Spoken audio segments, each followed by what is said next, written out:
Connecting TV நேயர்களுக்கு வணக்கம். செல்போன்னாலையும் cellphone டவர்ஸ்னாலையும் பறவைகள் நிறைய அழியுது. ஃபுட் சைக்கிள்ல இருக்கிற பறவைகள் அழிஞ்சிருச்சு அப்படின்னு சொன்னா அது சாப்பிடக்கூடிய புழு பூச்சிகள்னு சொல்லிட்டு எல்லாமே வளர்ந்து வந்துட்டு இருக்கும். இதனால சமூகத்துல இருந்து விவசாயத்துல இருந்து கிளைமேட் கண்டிஷன்ல இருந்து எல்லாமே மாறுபடும். இது நீண்டுகிட்டே போச்சு அப்படின்னு சொன்னா கண்டிப்பா உலகத்துல நிறைய பாதிப்புகள் இருக்கும் அப்படின்ற ஒரு ஆழமான கருத்தை மையமா வச்சு 2.0 படத்தை எடுத்திருக்கிறாரு இயக்குனர் சங்கர். இதுல பக்ஷிராஜன் அப்படின்னு சொல்லிட்டு வரக்கூடிய அக்ஷய்குமாரோட கேரக்டர் ரொம்பவே ஆழமானதுங்க. ஆரம்பத்துல சாதுவா பறவைகள்லாம் அழியுதே அப்படின்னு சொல்லிட்டு ரொம்ப கவலைப்பட்டு கண்ணீர் விடுற ஒரு கேரக்டர் வந்திருக்கிறாரு. இதுதான் இந்த படத்தோட ஆரம்ப புள்ளி அப்படின்னே சொல்லலாம். இதோட இன்ஸ்பிரேஷன் எங்க இருந்து வந்துச்சு, உண்மையிலேயே பறவைகளுக்காக உயிரையும் கொடுக்கிற ஒரு கேரக்டர் இருக்கிறாரா அப்படின்னு நம்ம தேடணும்னா கண்டிப்பா இருக்கிறாரு. சலீம் மொய்சுதீன் அப்துல் அலி அப்படின்னு சொல்லிட்டு பறவைகளுக்காகவே வாழ்ந்த ஒரு நபர் இருக்கிறாரு. இவர் 1896 பிறந்தாரு. ஆனா கரெக்டா 1996 இறந்துட்டாரு. இதுக்கிடையில இவருடைய வாழ்க்கைய முழுக்க முழுக்க பறவைகளுக்காகவே அர்ப்பணிச்சிருக்காரு. இவர் ஆர்னித்தாலஜிஸ்ட் நேச்சுரலிஸ்டா இருந்தவர். இவரோட பேர் சலீம் அலி அப்படின்னாலும் இவர் எல்லாருமே பேர்ட் மேன் அப்படின்னு தான் கூப்பிடுவாங்க.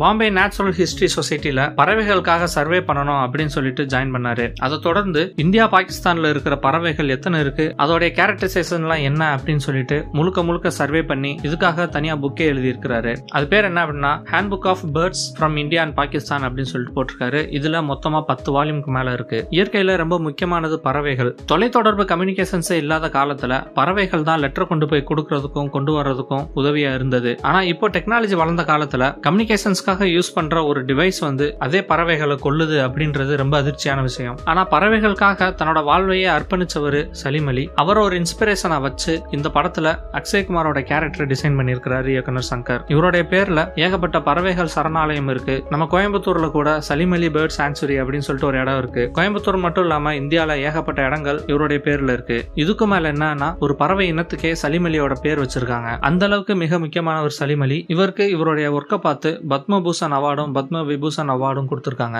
இப்ப அவர் நம்ம கூட இல்ல அப்படின்னாலும் இந்த படத்தின் மூலமா அவரை ஞாபகப்படுத்தி இருக்கிறார் இயக்குனர் சங்கர். இது ஒரு பக்கம் இருக்க இவ்வளவு தூரம் பிரம்மாண்டமா உருவான 2.0 படத்துக்கு தியேட்டர்கள்ல எந்த அளவுக்கு ரெஸ்பான்ஸ் இருக்கு அப்படின்னு சொல்லி பார்த்தோம்னா முதல் நாள்ல ஃபர்ஸ்ட் ஷோவுக்காக நிறைய மக்கள் வந்திருந்தாங்க. நிறைய பேர் பார்த்தாங்க. நிறைய பாசிட்டிவான கமெண்ட்ஸும் கொடுத்திருக்காங்க. ஆனா இன்னைக்கு நிறைய தியேட்டர்கள்ல காத்து ஓடிட்டு இருக்கு அப்படின்னு சொல்லிட்டு ஒரு அதிர்ச்சியான தகவல் வந்திருக்கு. டிக்கெட் புக்கிங் எல்லாம் பார்த்தோம் அப்படின்னு சொன்னா மக்கள் பெருசா ஒன்னும் ஆர்வம் காட்டவே இல்ல. தியேட்டர்களுக்கு வந்து படம் பார்க்கிற அந்த ஆர்வம் இந்த படத்துல ரொம்ப குறைஞ்சிருக்கு அப்படின்னே சொல்லலாம். சர்க்கார் படத்துக்கு ஏகப்பட்ட வரவேற்பு இருந்துச்சு. இதுக்கு முன்னாடி சூப்பர் ஸ்டார் ரஜினிகாந்தே நடிச்ச கபாலி படத்துக்கு ஏகப்பட்ட வரவேற்பு இருந்துச்சு. ஆனா இது ரெண்டையும் கூட மீட் பண்ணல 2.0 அப்படின்னே சொல்லலாம். சென்னை பெங்களூர்னு சொல்லிட்டு மிக முக்கியமான தியேட்டர்கள் எல்லாம் 2.0 படத்துக்காக மக்கள் கூட்டம் அலமோதும் அப்படின்னு எதிர்பார்த்தோம்னா அந்த மாதிரி இல்ல. INOX, PVR cinemas, forum cinemas சொல்லிட்டு எல்லாத்துலயுமே இருக்கைகள் காலியா தான் இருக்கு. என்னது இவ்வளவு பெரிய பிரம்மாண்டமான படம், நல்ல மெசேஜ் உள்ள படம், எல்லார்ட்டுமே பாசிட்டிவான ரிவ்யூ எடுத்திருக்கு. இந்த படத்துக்கு ஏன் மக்கள் வரல அப்படின்னு சொல்லிட்டு பெரிய அதிர்ச்சியை கிளப்பி இருக்கு. இதுக்கு நிறைய விஷயங்கள் காரணமா இருக்கலாம். ஒன்னு இது வீக் டே அப்படின்றதுனால மக்கள் வராம இருக்கலாம். இன்னொன்னு இந்த படம் தமிழ் ராக்கர்ஸ்ல வெளிவந்தா அதிலே பாத்துக்கலாம் அப்படின்னு சொல்லிட்டு மக்கள் அசால்ட்டா விடுறதா கூட இருக்கலாம். எப்படியா இருந்தாலும் மக்கள் இந்த மாதிரியான படத்துகளை சப்போர்ட் பண்ணணும் அப்படின்றது எங்களுடைய வேண்டுகோள். நீங்க இந்த படத்தை பார்த்துட்டீங்களா, உங்களுடைய எக்ஸ்பீரியன்ஸ் என்ன அப்படின்னு சொல்லிட்டு எங்க கமெண்ட் பாக்ஸ்ல போஸ்ட் பண்ணுங்க. பார்க்கலன்னா கண்டிப்பா தியேட்டர்ல போய் பார்த்துட்டு வந்து எங்க கமெண்ட் பாக்ஸ்ல உங்களுடைய கருத்துக்களை போஸ்ட் பண்ணுங்க. இந்த வீடியோ பிடிச்சிருந்தா லைக் பண்ணுங்க, ஷேர் பண்ணுங்க. கனெக்டிங் டிவியோட அப்டேட்ஸ் தெரிஞ்சுக்கிறதுக்கு சப்ஸ்கிரைப் பண்ணுங்க. மறக்காம நோட்டிபிகேஷன் பெல்லையும் கிளிக் பண்ணிருங்க. இது வரைக்கும் கனெக்டிங் டிவிக்கு சப்ஸ்கிரைப் பண்ணனா மறக்காம சப்ஸ்கிரைப் பண்ணிக்கங்க. உடனடி அப்டேட்ஸ் பெறுவதற்கு நோட்டிபிகேஷன் பெல்லையும் கிளிக் பண்ணிக்கங்க.